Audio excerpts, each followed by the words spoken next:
अच्छा जी, पहले एक पिछले सवाल की एक छोटी सी क्यूरी है, पहले ये रिजॉल्व कर लें फिर आगे चलते हैं। डायरेक्ट मेथड के टोटल 3 क्वेश्चन हैं जो आपके इस बुक के अंदर हैं। उन्हीं 3 से ही आपने अपनी प्रैक्टिस स्ट्रॉन्ग बनाना।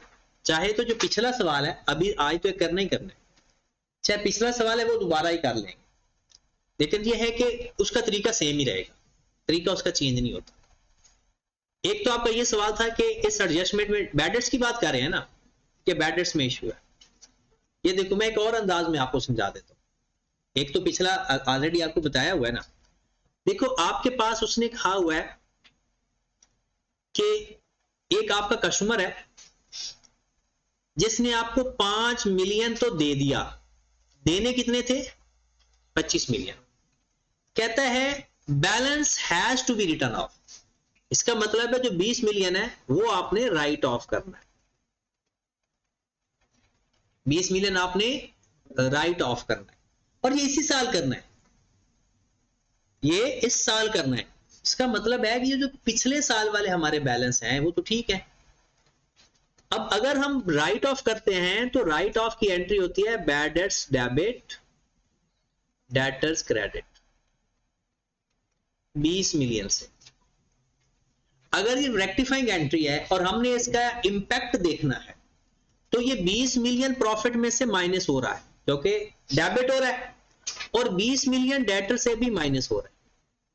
20 मिलियन एक्सपेंस में जा रहा है क्योंकि बैड डेट्स हमारे एक्सपेंस होते हैं, और डेटर में से भी 20 मिलियन माइनस हो रहा है क्योंकि पहले माइनस नहीं हुआ था। अब दूसरी बात, हमने पहले डेटर्स कम करने थे, कम किए ही नहीं थे। इसका मतलब है प्रोविजन में भी फर्क आया होगा। जो आपने प्रोविजन क्रिएट की होगी, प्रोविजन किस अमाउंट की लेते हैं, डेटर्स के अमाउंट की। तो बिल्कुल वैसे ही जैसे डेप्रिसिएशन नहीं करते, डेटर्स डेबिट हो रहे हो तो प्रोविजन इंक्रीज कर देते, डेटर्स क्रेडिट हो रहे हो तो प्रोविजन कम कर देते, डेटर्स बढ़े तो प्रोविजन बढ़ा देंगे, डेटर्स कम हो गए तो प्रोविजन कम कर। जाहिर सी बात है प्रोविजन लगती डेटर्स के अमाउंट के ऊपर। तो अब मुझे बताएं इस 20 मिलियन की वजह से मेरी प्रोविजन कम होगी या ज्यादा? कम होगी, क्योंकि डेटर्स मेरे कम हो रहे हैं, और प्रोविजन है कितने परसेंट, 5%। तो इस 20 मिलियन का 5% ले लो, कितना आ जाएगा 20% का 5 मिलियन, 20 मिलियन का 5% 1। तो प्रोविजन कम करने की एंट्री होती है provision for bad debts debit, bad debts 1 million. वो पता है ना, प्रोविजन बढ़े तो bad debts to provision for bad debts, provision कम हो तो provision for bad debts to bad debts. ये हमेशा याद रखनी है। प्रोविजन बढ़े तो bad debts to provision for bad debts, कम हो तो provision for bad debts to bad. अब देखिए प्रोविजन किसका एलिमेंट है, एसपीएल का या एसओएफपी का? प्रोविजन फॉर बैड डेट्स एसओएफपी है, बैड डेट्स एसपीएल का है। आपको पता है ना एसपीएल के अंदर फॉर द ईयर अमाउंट जाती होती है, कैरिड ऑन हमेशा एसओएफपी के अंदर जाते हैं। तो आप देखिए ये प्रॉफिट में प्लस हो जाएगा। क्यों प्लस होगा? क्योंकि बैड डेट्स क्रेडिट हो रहे हैं, और एसपीएल की कोई एलिमेंट क्रेडिट हो जाए प्रॉफिट में प्लस, डेबिट हो जाए प्रॉफिट में से, ये प्रोविजन रिवर्स हो रही है। प्रोविजन जाकर डेटर को कम करती है। प्रोविजन किसको कम करती है? ऐसा होता है ना, debtors minus provision for bad dates करके लिखते हैं। तो ये प्रोविजन रिवर्स हो रही है तो डेटर में जाकर प्लस हो जाएगी। प्रोविजन ज्यादा करेंगे तो डेटर में से माइनस, प्रोविजन कम करेंगे तो डेटर में से रिवर्स। अब इसके इंपैक्ट एलोकेट कर दें। प्रॉफिट में जितना प्रॉफिट आपका आ रहा था उसमें जाकर 20 मिलियन माइनस कर देंगे, 1 मिलियन ऐड कर देंगे। डेटर्स में, डेटर्स की अमाउंट लिखी हुई है 561, ऊपर आपको पता ही है डेटर्स की अमाउंट कितनी लिखी हुई है, उसमें 20 मिलियन माइनस कर देंगे, 1 मिलियन प्लस कर देंगे। बैड डेट्स माइनस हो गए ना 20 मिलियन, और प्रोविजन रिवर्स होगी, तो कितना आंसर आ जाएगा 542 आया था, 8 आया था 542। मैंने आपको इसको लास्ट क्वेश्चन में ग्रॉस करके समझाया था, इसमें मैंने आपको डायरेक्ट बता दिया। ठीक होगी बात? तो बाकी तो आगे इंपैक्ट लेने साथ ही। चलें जी, फिर हम सवाल करते हैं पहले डायरेक्ट मेथड वाला, ताकि एक अच्छे टाइम में कवर हो जाए। कौन सा सवाल है? 31। चलो जी, फिर 31 पे चलते हैं। क्वेश्चन तो वैसे 29 भी बहुत अच्छा है। चलो आज फिर मैंने भी आपको नहीं जाने देना, कल का सवाल भी करवाऊंगा, आज के सवाल भी करो। आप लोग जैसे करोगे वैसे भरोगे। जब दरमियान में ना नाश्ता नुश्ता का लंच लेकर आ जाना, उस्ताद का भी और अपना भी, ठीक है? ताकि आज पता नहीं आपको छुट्टी होनी भी है या नहीं। हाँ, 2 लेक्चर कौन सा? 31 है ना? चले आ जाए।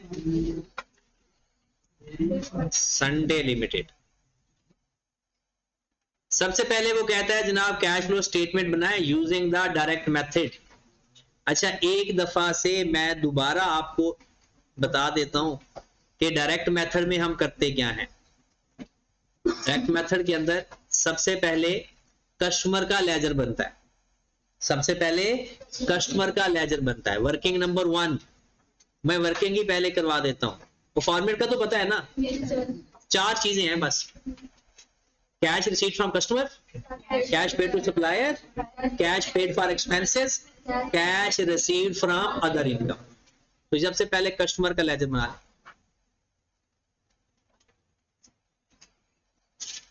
कस्टमर मतलब डेटर अकाउंट। सबसे पहले हमारे पास डेटर्स ढूंढो जरा किधर है। 3600 और 3800 ब्रॉड ऑन 3600 कैरिड ऑन 30। इस अकाउंट के अंदर सेल यहां पर आएंगी। कौन सी सेल? टोटल या क्रेडिट? टोटल, क्योंकि हमने ऊपर कस्टमर लिख दिया। डेटर लिखते तो क्रेडिट से लिखते। तो बताएं सेल्स आपको गिवन होगी जरूर। 29,700 मिलियन, 29,700। ठीक है। उसके बाद जो जो डेटर्स की इंफॉर्मेशन अवेलेबल है एडजस्टमेंट में या इधर उधर ढूंढ ढूंढ के लिखेंगे। अच्छा, एक बात और, अगर जिंदगी में कभी यहां पर देखो, वैसे तो ये इनडायरेक्ट भी हो जाता है। यहां पर क्या लिखा हुआ है? ये भी कस्टमर है और हम लेजर भी तो कस्टमर का ही बना रहे हैं। तो जो कस्टमर से आपने एडवांस लिए हुए हैं तो वो आपकी लायबिलिटी साइड पर आ जाएगा। एडवांस फ्रॉम कस्टमर, आप कस्टमर का लेजर बना रहे हो तो कस्टमर की हर चीज, ये कस्टमर से रिसीवेबल है, जो कस्टमर से एडवांस लिए हुए हैं तो वो हमारी लायबिलिटी हो जाएगी।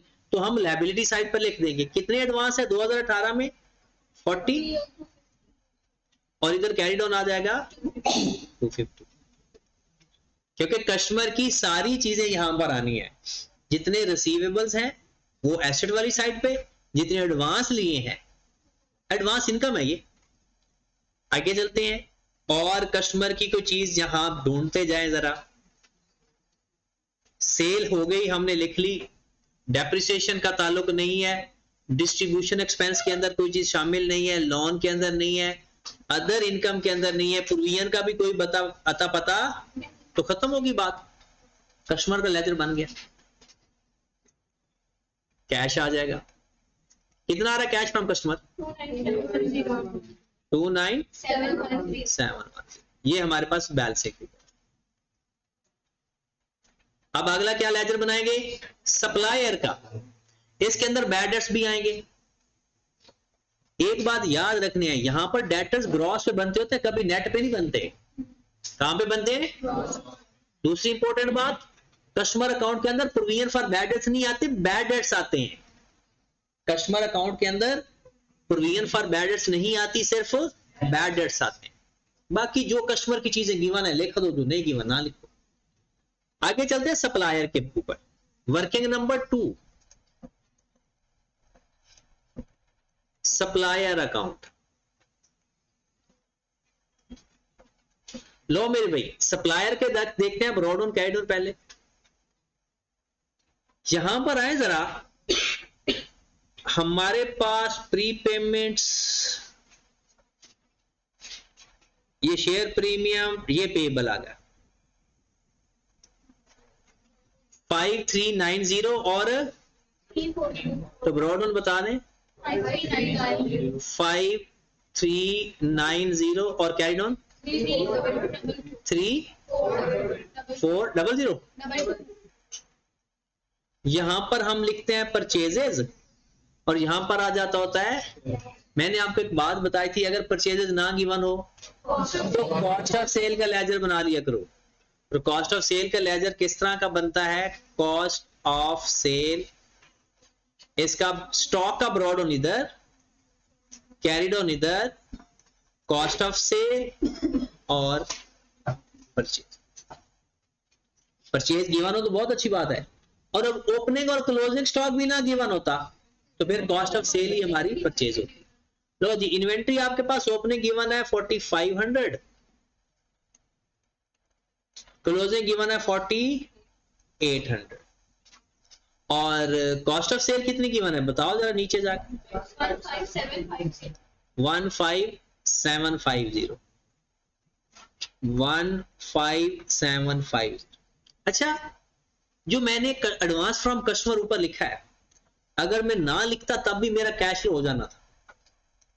मैंने ज़ाहिर सी बात है उसको कहीं ना कहीं तो लिखना था, लेकिन क्योंकि कस्टमर का नाम डायरेक्ट लिखा हुआ था इसलिए मैंने उसको कस्टमर के तौर पे ट्रीट किया, वरना मैं कोई और अदर एडवांस इनकम लिख लेता, अनअर्न्ड इनकम, तो जाकर इनकम के लेजर के अंदर भी उसको ट्रीट कर सकता था। तो बताओ परचेज कितनी आ गई 16050। तो यहां पर हम लिख देते हैं 16050। हमारे पास कैश आ जाएगा बैलेंसिंग 18018। लो जी, कैश रिसीट फ्रॉम कस्टमर आ गया, कैश पे टू सप्लायर। कितनी चीजें फाइंड करते हैं ऑपरेटिंग डायरेक्ट मेथड के अंदर, 4, 2 तो आ गई। अब बनाएंगे एक्सपेंस का लेजर, वर्किंग नंबर 3।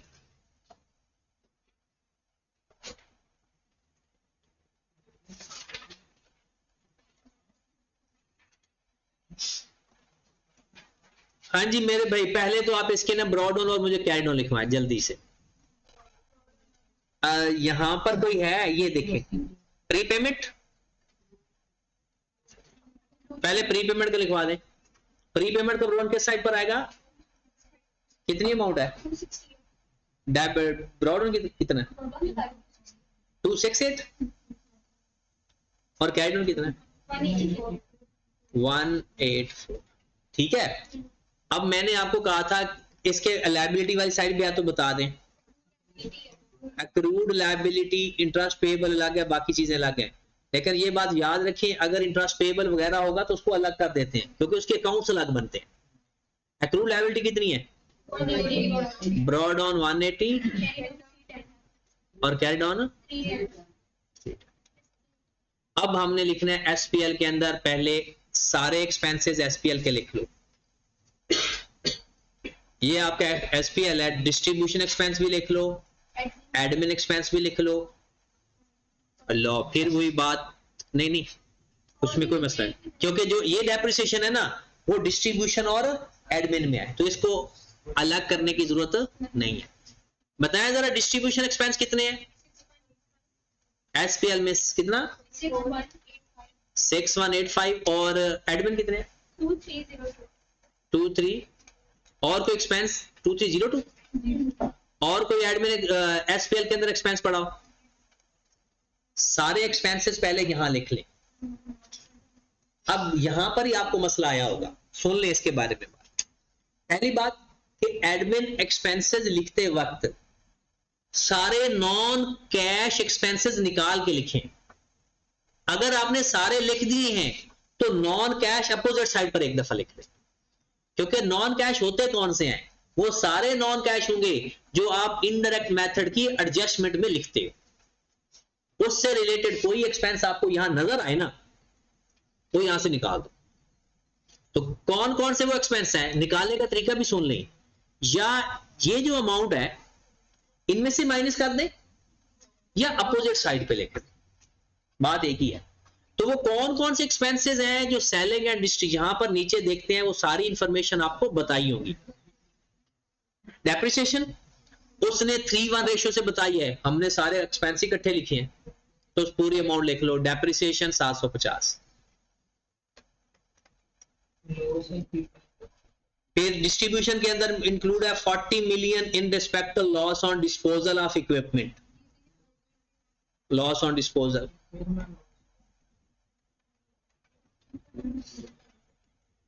फिर इंपेयरमेंट लॉस 24,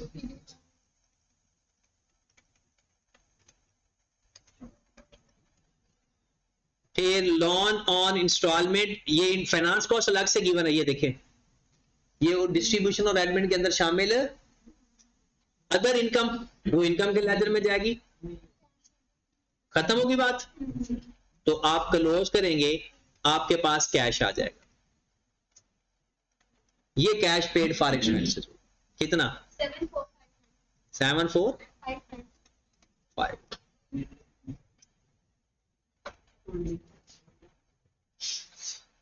नेक्स्ट कौन सा लेजर रह गया? इनकम का। इनकम का कभी आता होता है, कभी नहीं आता होता। सबसे पहले तो देखें कोई income broad on carried on है या नहीं।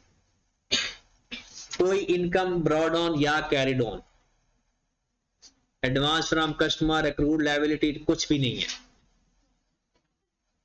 अदर इनकम में है, ब्रॉड ऑन कैरिड ऑन नहीं है ना। अदर इनकम कितनी है? 404। अब हम ये देखेंगे अगर ये सारी कैश वाली है तो ओके, इसमें से नॉन कैश इनकम निकाल दें, बाकी सारी कैश आ जाएगी, क्योंकि ब्रॉड ऑन तो कैरिड ऑन है ही नहीं ना। आए जरा इसके अंदर देखते हैं कोई नॉन कैश इनकम तो नहीं है। यहां पर आए, other income include increase in fair value 220। इसका मतलब है 404 में से ना 220 तो गया। और rent receive from investment property, याद रखिए इन्वेस्टमेंट प्रॉपर्टी का रेंट रिसीव इन्वेस्टिंग एक्टिविटी होता है, क्योंकि वो इन्वेस्टमेंट प्रॉपर्टी का रेंट है, तो वो इन्वेस्टिंग एक्टिविटी है। तो ये भी यहां से निकाल देंगे, क्योंकि ये भी इनडायरेक्ट मेथड में एडजस्टमेंट होती है। तो 220 भी 404 में से निकाल दें और 148 भी निकाल दें, जो बाकी बच जाएगा बचता ही नहीं है। इसका मतलब है इनकम कैश फॉर्म में मिली नहीं। खत्म हो गया सवाल। फिर हमारा सवाल आपका शुरू हो चुका है। सबसे पहले आप लिखें cash receipt from customer,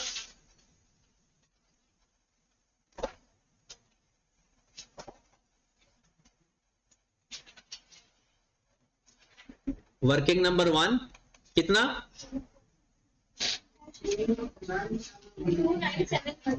29,710।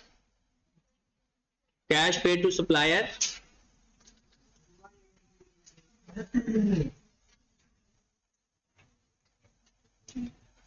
Working number 2 कितना? 18,018।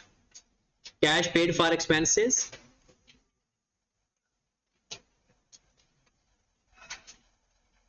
वर्किंग नंबर 3 कितना? 459। Cash generated from operation. अच्छा, मैंने पहले क्या सोचा था? मैंने सोचा था आप लोग तो माशाल्लाह बड़े पढ़ने वाले हो और जीनियस हो, आपने तो डायरेक्ट मेथड से किया ही होगा, इनडायरेक्ट भी किया होगा। मतलब कैश जनरेटेड फ्रॉम ऑपरेशन, आपने इसका नेट प्रॉफिट सारा कुछ किया होगा, ताकि वो चेक करने के लिए कि कैश जनरेटेड फ्रॉम ऑपरेशन बराबर आता है या नहीं। ठीक है, मतलब कोई तो एक आधा जीनियस है ही। चलें जी, बताएं कितनी अमाउंट आ गई? 4। अगर आप इसको इनडायरेक्ट मेथड से भी करोगे ना तो कैश जनरेटेड फ्रॉम ऑपरेशन यही आएगा। अब इसमें हम लिख लेते हैं इंटरेस्ट पेड, क्योंकि आगे तो कहानी सेम है, रास्ता सेम है। वर्किंग नंबर 4 5 करेंगे, क्योंकि 4 तो हमने वो वाली की होगी ना, कॉस्ट ऑफ सेल वाली, इनकम वाली तो ही नहीं वर्किंग। वर्किंग नंबर का लेते हैं 5 और टैक्स पेड। वर्किंग क्या करनी है? 1 लाइन वर्किंग ना करें। अच्छा, ये 1 लाइन वर्किंग किसके लिए पता है? किसी भी अक्रूड फाइंड करने के लिए, कैश अक्रूड में कैश फाइंड करने के लिए। प्रीपेड के केस में कैश फाइंड करने हो तो ड्रॉ डाउन और कैरी डाउन की जगह तब्दील हो जाती है। चलें जनाब, इंटरेस्ट का ड्रॉ डाउन कितना है 110 प्लस एसपीएल में कितना इंटरेस्ट है 1210 माइनस कैरी डाउन कितना है 135 1185। टैक्स का ड्रॉ डाउन कितना है 230 प्लस एसपीएल में कितना है 1150 माइनस 440 940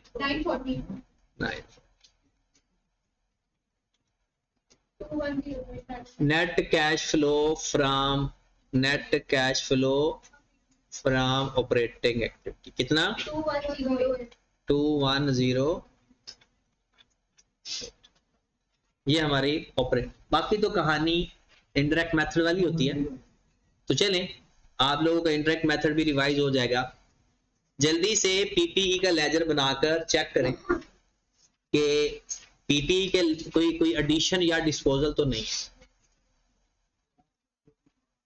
पीपीई का लेजर बनाएं क्योंकि डेप्रिसिएशन 740 है और जो एसेट बेचा है उसकी बुक वैल्यू है 152, इंपेयरमेंट लॉस है 24 मिलियन का। तो जल्दी से पीपीई का लेजर बनाएं और चेक करें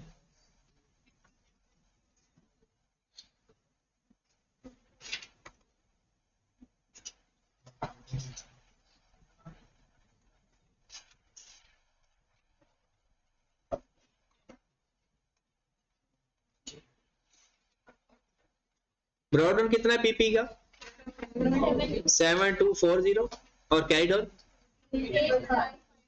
जो एसेट बेचा है उसकी वैल्यू क्या है 150, इंपेयरमेंट लॉस कितना है 24 और कुछ है डेप्रिसिएशन कितनी है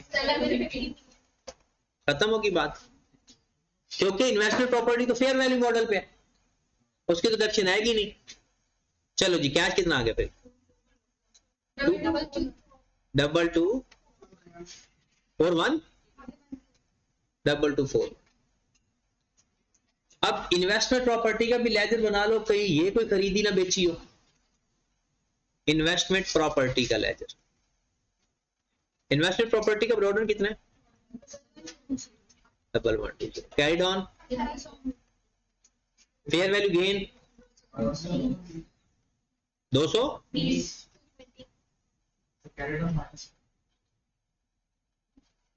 investment property carried on minus में कोई याद नहीं,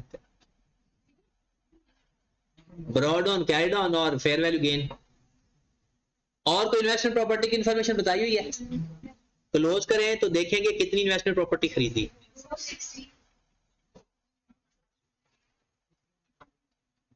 हमारी इन्वेस्टिंग एक्टिविटी पूरी होगी, कोई शॉर्ट टर्म इन्वेस्टमेंट तो नहीं है ना, नहीं। अब आपने एक आपने पीपीई खरीदा, एक आपने इन्वेस्टमेंट प्रॉपर्टी खरीदा, एक आपने पीपीई बेचा और एक आपको रेंट रिसीव हुआ इन्वेस्टमेंट प्रॉपर्टी का। ये सारी इन्वेस्टिंग एक्टिविटी।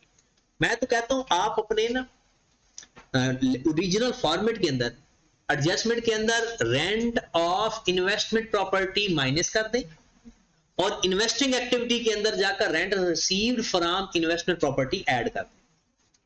और दूसरी इंटरेस्टिंग बात, वैसे आप तो काम ओरिजिनल नहीं करते तो मैं जो एक्स्ट्रा दूंगा वो काम करना। जो एग्जांपल नंबर 12, 13, 14, 15 जो आई कैप की बेसिक एग्जांपल है, मुझे लगता है इस दफा उसमें से एक एडजस्टमेंट पेपर में आ जाएगी। वो एक एक एडजस्टमेंट की एग्जांपल है, यानी एक एडजस्टमेंट करवाई हुई है फिर उसकी एग्जांपल है। वो एग्जांपल है गवर्नमेंट ग्रांट की, वो कर लेना, मैंने मॉक में भी देनी है, ठीक है। तो चलें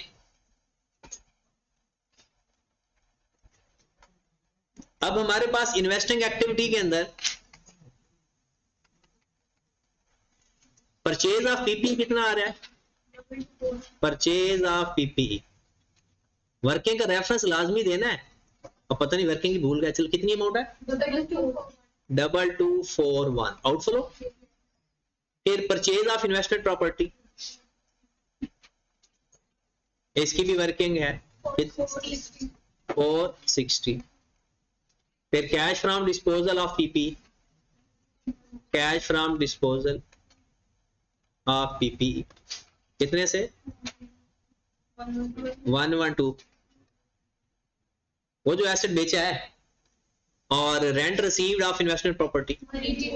अच्छा कोई और रेंट लेते ना उसका कुछ नहीं करते, ये क्योंकि इन्वेस्टमेंट प्रॉपर्टी का रेंट है इसलिए इन्वेस्टिंग एक्टिविटी में आएगा। कितना रेंट रिसीव किया था, खत्म होगी बात। वो जो फेयर वैल्यू गेन है वो नॉन कैश है, net cash flow from investing activity बता 2405 आउटफ्लो, ये हमारे पास बी है। अब हम चले जाते हैं जी,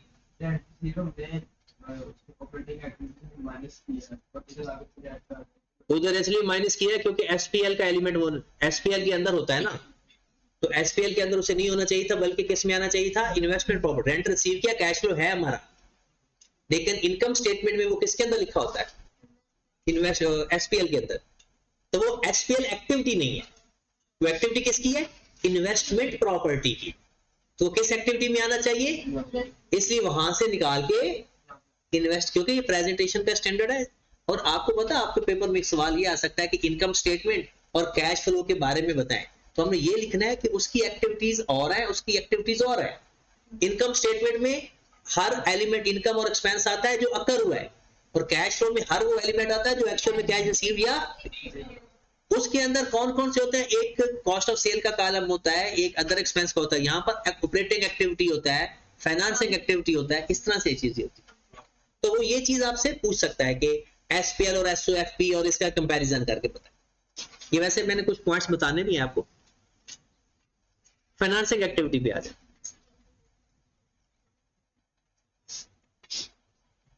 हाँ जी, उसने एक हिंट हमें नीचे दिया हुआ है, अगर आपको देखें वहां जाकर, यहाँ पे during the year STL issued right share at premium, इसका मतलब है नया शेयर का इंक्रीज इन शेयर तो होगा। फिर दूसरा उसने लोन पेमेंट की भी बात की, और हमने एक ही बात सीखी हुई है, जिसकी एडिशनल इंफॉर्मेशन हो तो उसका हमने लेजर बना लेना पास। और जरा यहां पर देखो, आपने इंटरेस्ट कितना पे किया पता है, वो कहता है 1984 आपने एक इंस्टॉलमेंट पे किया जिसके अंदर इंटरेस्ट भी शामिल है, तो आप बता सकते हो इंटरेस्ट पे कितना किया है, वो लेजर बनाया था, किया हुआ है या नहीं किया, तो बना लो जो पे किया है। तो इसका मतलब है 1984 के अंदर 1185 तो इंटरेस्ट है, बाकी जो अमाउंट है वो लोन की पेमेंट है 799, इतना लोन पे किया। वो कहता है loan instalment include interest were paid during the year, इसका मतलब है 1185 इंटरेस्ट पे किया, 799 लोन पे किया। चलो लोन देख लेते हैं कोई हमने लिया भी है या नहीं। यहां पर आ जाए, पहले तो शेयर कैपिटल का लेजर बना लो, ब्रॉड ऑन इन दोनों को प्लस करके लिख दो, कितना है ब्रॉड ऑन 469 और कैरिड ऑन कितना है 625। इसके बाद इसके अंदर पैड आएगा या नहीं, पैड इसके अंदर आएगा ये नहीं, क्योंकि रिटेनर ने गिवन है। और कोई इंफॉर्मेशन है बाकी, फिर कैश, कितना कैश आ गया 156। लोन का भी लेजर ही बना लो, यहां पर बना लेते हैं। लोन का ब्रॉड ऑन कितना है, लोन किधर है, लॉन्ग टर्म लोन ये है, और ये इसको भी प्लस कर दो, इसके अंदर दोनों लोन है ना, इसको इसके अंदर प्लस कर दो, इसको इसके अंदर प्लस कर दो, तो ब्रॉड ऑन कितना आ गया 7223, कैरिड ऑन कितना है 68। अच्छा सेम नेचर की जब गिवन हो ना, आप लोग एक ही चीज करंट लायबिलिटी में और नॉन करंट लायबिलिटी में गिवन हो तो उसको प्लस करके लेजर बनाया जा सकता है। अच्छा लोन पे कितना किया था पता है, 799 क्लोज करेंगे। तो अगर आपके पास मजीद लोन लिया भी आ सकता है, लोन पे किया भी आ सकता है, और कोई फर्क भी नहीं आ सकता। तो बताएं कोई फर्क है किस साइड पर? 450। इसका मतलब क्या है? लोन लिया है, 450 का लोन लिया है, 799 का पे किया है। तो सवाल हमारा हो गया। इंक्रीज इन शेयर कैपिटल कितना? 156। लोन रेज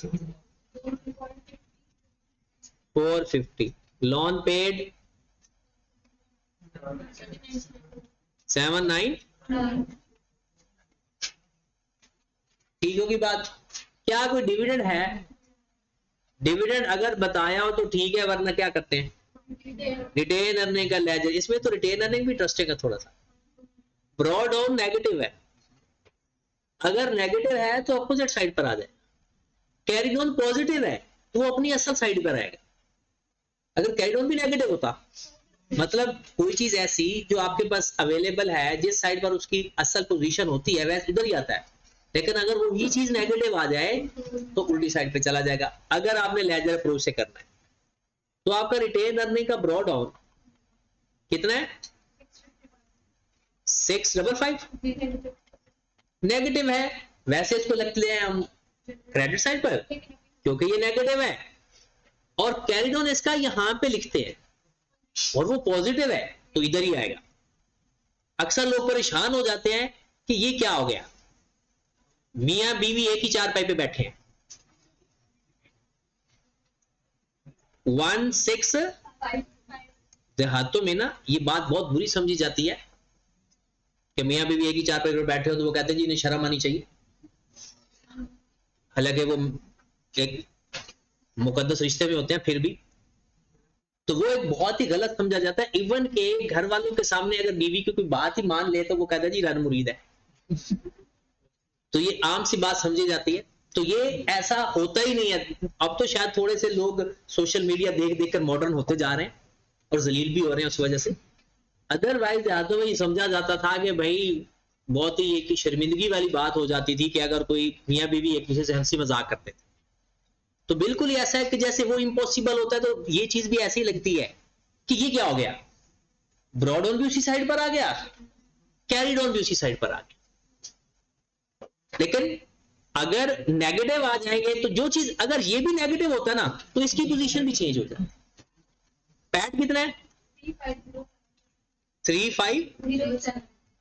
खत्म होगी बात। अगर कोई डिफरेंस आएगा वो किस नाम से आएगा? कितना कितना? 1200। बहुत सवाल आपको हो गया। फिर डिविडेंड पेड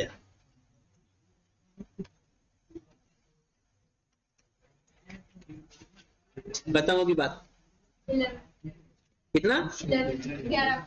1100 इनफ्लो आउटफ्लो।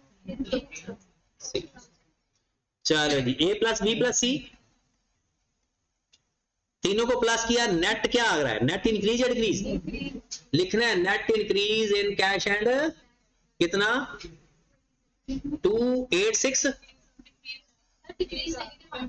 कितना? 286 नेगेटिव।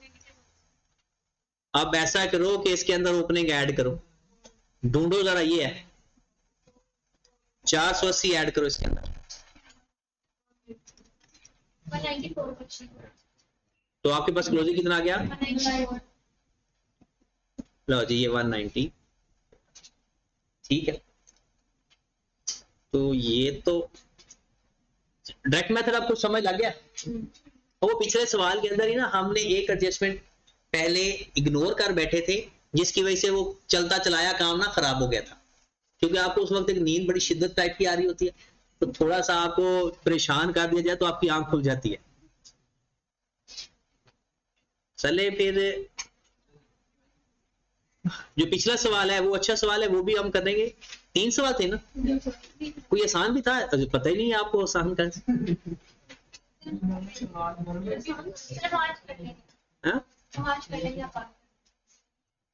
नहीं आगे तो कैसे कौन से सवाल में? अच्छा टैक्सेला वाला तो बहुत अच्छा सवाल है, वो दोनों सवाल ही अच्छे हैं। चल फिर अगली क्लास में करते हैं।